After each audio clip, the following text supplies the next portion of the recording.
High everybody, welcome to my YouTube channel পাঠক বাড়ি। আজকের ভিডিওর টপিক হচ্ছে তোমাদের সপ্তম শ্রেণীর বাংলা বইয়ের তৃতীয় অধ্যায়। এই অধ্যায়ের তৃতীয় পরিচ্ছেদ। সেই পরিচ্ছেদের 47 পৃষ্ঠা থেকে আমরা 49 পৃষ্ঠা পর্যন্ত আলোচনা করব, অর্থাৎ আমরা বিপরীত শব্দ এটি নিয়ে আলোচনা করব। ঠিক আছে, সো তোমরা যদি আমাদের ইউটিউব চ্যানেলে নতুন হয়ে থাকো, আমাদের ইউটিউব চ্যানেলটি সাবস্ক্রাইব করবে এবং পাশে থাকা বেল আইকনটি প্রেস করে দিবা। এবং তোমরা যদি আমাদের আগের ভিডিওগুলো না দেখে থাকো তাহলে তোমরা অবশ্যই আমাদের চ্যানেলে গিয়ে দেখে নিবা এবং আজকের ভিডিওটা তোমরা স্কিপ না করে সম্পূর্ণ দেখবা। সো শুরু করছি। দাগ দেওয়া শব্দগুলোর বিপরীত শব্দ বসে বাক্যগুলো আবার লেখো। প্রথমটি করে দেখানো হলো। সো দেখো, এই গ্লাসের পানি ঠান্ডা। হ্যাঁ, তারপর দেখো, এই গ্লাসের পানি গরম। এখানে ঠান্ডা এটি একটি শব্দ এবং গরম এটি একটি শব্দ। ঠান্ডা একটি শব্দ, এর বিপরীত শব্দ হচ্ছে গরম। হ্যাঁ, সো আমাদের বলেছে যেগুলো আন্ডারলাইনকৃত শব্দ এগুলোর বিপরীত শব্দ লিখে পরে সেই বাক্যগুলো লিখতে। আমাদের এটি দেখিয়েছে, যেমন ঠান্ডা এর বিপরীত শব্দ হচ্ছে গরম। সেভাবে আমাদের করতে হবে। চলো আমরা এর অ্যান্সার স্ক্রিপ্টটি দেখে নিই। সো নমুনা উত্তরটা দেখো, এই গ্লাসের পানি ঠান্ডা, এই গ্লাসের পানি গরম। বিপরীত শব্দ কিন্তু এগুলো। তারপর দেখো, তিনি শক্ত মনের মানুষ। এখানে শক্ত এই শব্দের বিপরীত শব্দ হচ্ছে নরম। তিনি নরম মনের মানুষ। কথাটি সত্য নয়। এই সত্য এই শব্দের বিপরীত শব্দ হচ্ছে মিথ্যা। তারপর হচ্ছে নতুন রাস্তাটি অনেক সরু। এটির বিপরীত শব্দ হচ্ছে প্রশস্ত। নতুন রাস্তাটি অনেক প্রশস্ত। এই আয়নাতে সব ঝাপসা দেখা যায়। এখানে ঝাপসা এর বিপরীত শব্দ হচ্ছে স্পষ্ট। তারপর হচ্ছে কাজটি যৌথভাবে করো। কাজটি একইভাবে করো। এখানে যৌথভাবে হচ্ছে এককভাবে, বিপরীত শব্দ। ঠিক আছে। কাল দিনের বেলা এসো, দিনের বিপরীত হচ্ছে রাতের বেলা। কাল রাতের বেলা এসো। লোকটি কৃপণ, লোকটি দানশীল, বিপরীত শব্দ। ঠিক আছে। তারপর হচ্ছে টেবিলে বইগুলো গোছানো আছে। গোছানোর বিপরীত হচ্ছে এলোমেলো। টেবিলে বইগুলো এলোমেলো আছে। আজকের খেলা তাড়াতাড়ি শেষ হলো। তাড়াতাড়ির বিপরীত শব্দ হচ্ছে দেরিতে। আজকের খেলা দেরিতে শেষ হলো। সো এগুলো তোমরা স্ক্রিনশট নিয়ে রাখতে পারো বা নোট করে রাখতে পারো। আমরা পরবর্তীগুলো দেখে নিই। সো দেখো, বিপরীত শব্দ বুঝি। একজোড়া শব্দ যখন পরস্পর বিপরীত অর্থ প্রকাশ করে তখন একটিকে অন্যটির বিপরীত শব্দ বলে। এখানে বিপরীত শব্দের ইংরেজি হচ্ছে অ্যান্টোনিম অথবা অপোজিট ওয়ার্ড।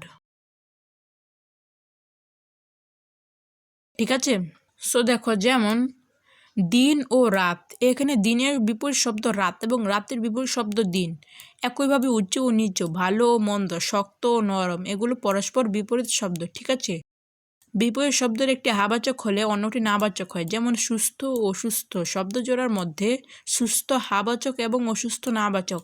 এজন্য বিপরীত শব্দের সাথে না যুক্ত করে বাক্যের অর্থ ঠিক করা যায় না। যেমন লোকটি সুস্থ, এ বাক্যের অর্থ ঠিক রেখে একইভাবে বলা যায় লোকটি অসুস্থ নয়, অর্থাৎ লোকটি সুস্থ। ঠিক আছে। তারপর দেখো, শব্দ বিপরীত শব্দ।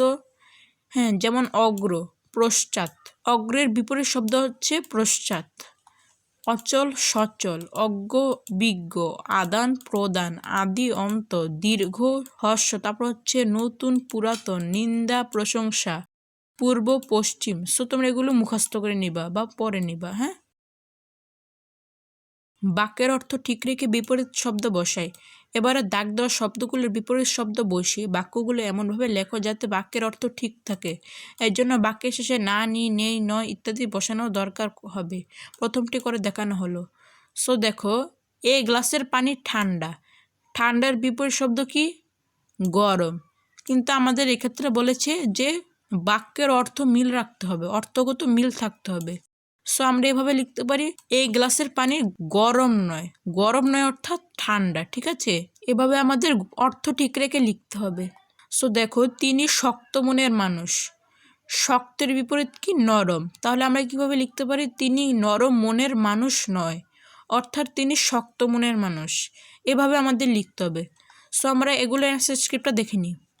বাক্যের অর্থ ঠিক রেখে বিপরীত শব্দ বসায়। উত্তরটা আমরা দেখি।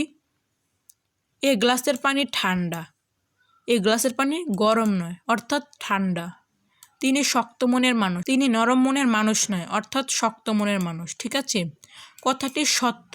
সত্যের বিপরীত শব্দ হচ্ছে মিথ্যা। তাহলে আমরা কি বলবো? কথাটি সত্য নয়, অর্থাৎ কথাটি মিথ্যা। নতুন রাস্তাটি অনেক সরু, সরুর বিপরীত হচ্ছে প্রশস্ত। তাহলে আমরা বলতে পারি নতুন রাস্তাটি প্রশস্ত নয়, অর্থাৎ সরু।